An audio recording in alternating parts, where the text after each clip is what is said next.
Imparfait, c'est un groupe qui mêle des influences diverses. Tu vas retrouver du métal, du rock, de l'électro, un peu d'électro avec des sons chelous, de la pop, du hip-hop, pas mal de hip-hop. Parce que moi j'ai grandi là-dedans et les gars adorent ça aussi, donc naturellement on l'a intégré à notre musique. Donc c'est un gros melting pot et le socle commun c'est le métal et le rock. Si je dois te résumer l'histoire du groupe, c'est tout simplement l'histoire de 4 personnes qui ne se seraient pas rencontrées sans la musique. Parfait, en gros, c'est l'ancrage à la réalité, c'est tout ce qui te ramène à ton humanité, l'imperfection, tu vois, c'est les petites choses chez une personne qui font que tu t'attaches justement à cette personne parce que ça fait ses petites particularités. Voilà, ça va bien avec notre façon de penser et notre lifestyle. La perfection, ça crée pas mal de frustration.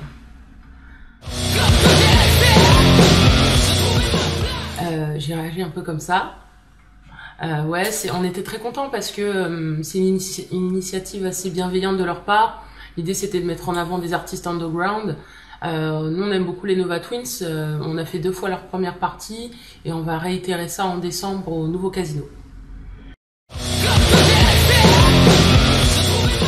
Alors Error 404 Mage ou mise à jour, en gros c'est un défi qu'on s'était lancé avec Léo qui est à la batterie.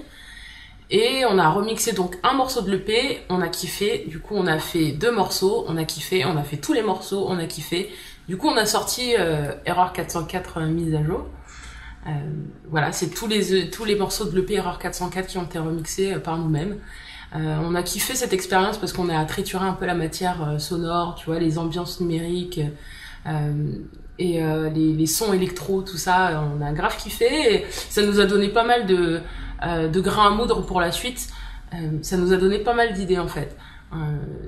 Donc ouais, on aime beaucoup en fait le côté froid et mécanique, un peu à l'instar du metal indus, qui oppose ça au côté organique en fait de la musique rock de manière générale, quoi. Donc on trouve ça assez cool.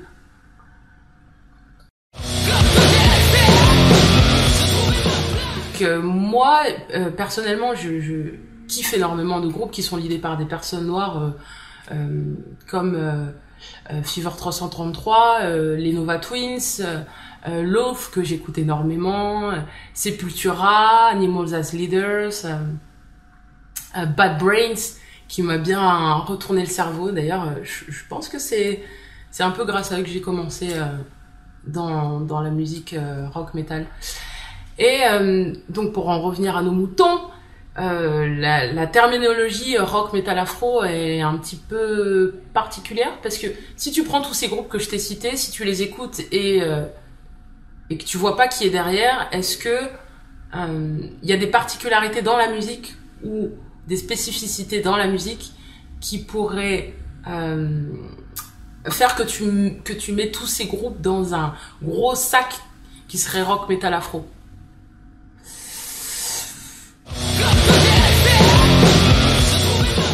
Mais je ne sais pas. Si je comprends bien, Afropunk, moi je les ai découverts il y a longtemps, quelques années. C'est un mouvement afro-américain qui a débuté parce qu'en fait il y avait des Afro-américains qui naviguaient dans la sphère de la musique extrême, metal, rock, punk, et qui se sentaient un peu isolés. Parfois ils n'étaient pas totalement acceptés. Parfois c'était encore plus violent que ça et par solidarité en fait ils se sont réunis et ils ont créé ce mouvement là. Donc il y a une idée de pas de clivage mais de solidarité qui est assez forte dans ce mouvement qui me parle du coup. Donc ouais, j'aime bien cette idée. Après pourquoi c'est pas mis en avant en France, je dirais que la représentation ça compte aussi, ça compte pas mal. Moi je sais que ça a joué dans mon parcours musical, la représentation, que ce soit en tant que femme ou en tant que femme noire ou en tant que noire, ça m'a aidé de voir des personnes justement dans ce milieu qui me ressemblaient, que ça soit physiquement ou dans la manière de penser, parce que quand un mouvement quand il y a des personnes qui te ressemblent dans un mouvement, en fait, tu te poses même pas de questions. Tu te dis pas, ah, est-ce que je suis légitime à être là-dedans? T'as pas de questions métaphysiques, tu kiffes, t'y vas. Mais quand c'est pas le cas, tu te poses quelques questions, et si tu t'en poses pas, les gens vont les poser pour toi, en gros. Ils vont dire, mais est-ce que t'es sûr, t'es sûr d'aller dans ce milieu-là et tout, mais tu sais, il y a ça, et puis ils te posent plein de questions, enfin bref. C'est un peu compliqué, mais si tu veux savoir, pour ma part, je pense pas H24 au fait d'être noir. Je suis très bien avec ça, mais très souvent, ce qui est très marrant d'ailleurs, c'est que vu que j'y pense pas H24, je le sais, je vois ma peau tous les matins, je me dis pas, ah, je suis noire, ah ouais, c'est vrai, puis je fais ma tambouille, et puis je me, ah mais ben, je suis noire. Tu vois, c'est pas un truc, je le sais, c'est très bien, je le vis très très bien. Mais c'est marrant parce que du coup, c'est la société où les gens qui te renvoient souvent à cet aspect physique et qui te rappellent que t'es noir dans du rock et du métal, ou que t'es noir, tu vois, tout quoi. Et donc on peut pas s'étonner de voir en face des personnes noires avoir une réaction à ça, une réaction du coup de solidarité pour qu'on se dise bon bah ok, y a d'autres personnes comme toi, t'inquiète pas, allez vas-y, on fait un mouvement solidaire. Donc moi je le vois comme ça, c'est une réaction naturelle, je dirais.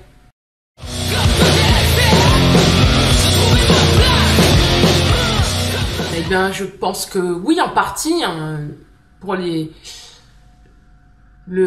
pour le grand public, un artiste noir, on va dire en France, c'est un rappeur, ou c'est une personne qui fait du R&B, ça s'arrête un peu là, afro-trap ou des choses comme ça, tu vois.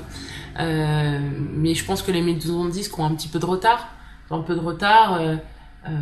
Moi, quand je regarde dans mon entourage, je vois des personnes qui écoutent du hip-hop actuel, tu vois, et qui, à côté, vont se défouler dans des pogos de musique hardcore.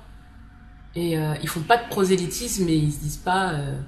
Enfin, ils se posent pas de questions, en fait. Ils vont là où le kiff est, quoi.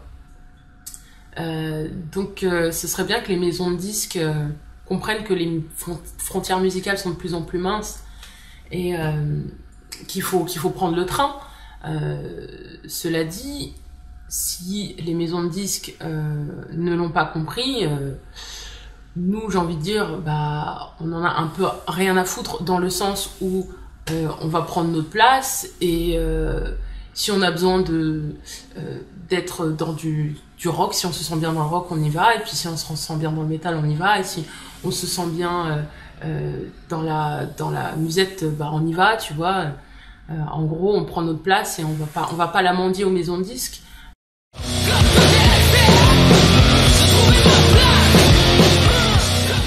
Une ermite, donc je suis pas spécialement la référence, peut-être. Je note juste que avoir un discours dit politique paraît un peu ringard et fait peur à certains, à tort ou à raison, hein. Je ne suis pas là pour juger, mais c'est vrai que comme la politique, c'est, selon moi, je pense que c'est tout ce qui a un rapport à la société organisée, et comme on fait tous partie de cette société organisée, toutes les prises de parole ou non prises de parole, toutes les actions ou les inactions, finalement, c'est politique. Donc tout ça pour te dire, en gros, je ne sais pas, je ne sais pas pourquoi c'est comme ça en France. L'histoire peut-être de la musique explique l'histoire de la musique aux États-Unis et l'apport des Afro-Américains dans la pop culture, dans la culture de manière générale, est assez différente de la France. Donc il y a peut-être ça qui rentre en jeu.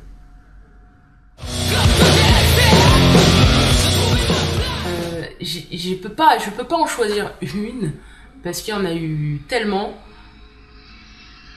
J'attends que la moto passe. Il y en a eu tellement.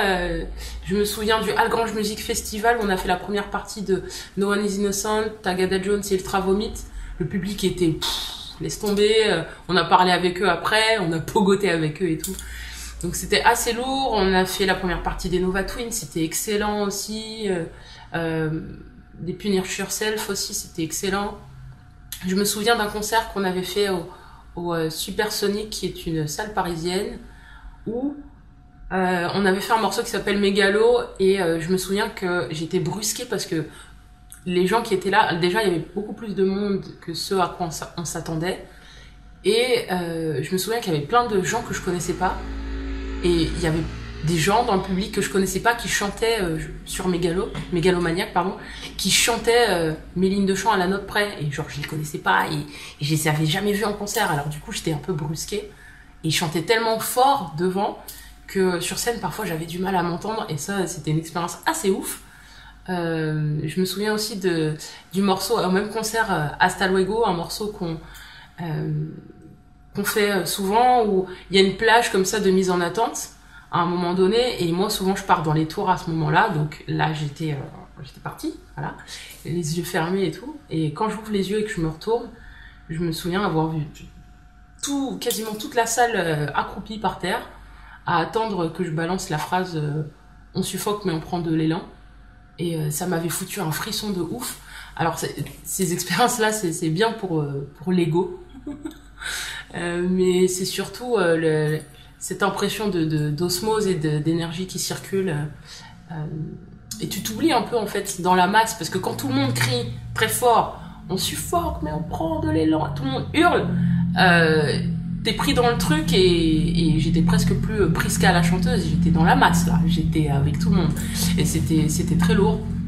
Voilà, tous les concerts de ce genre-là, ou les concerts dans les petites salles où l'énergie circule de manière assez dingue, parce que tu la sens presque physiquement en fait, l'énergie, donc c'est assez ouf. Les petites salles, faut pas les sous-estimer, parce que nous on a eu des expériences de fou là-bas, et on a bien kiffé, donc voilà, big up à toutes les petites salles.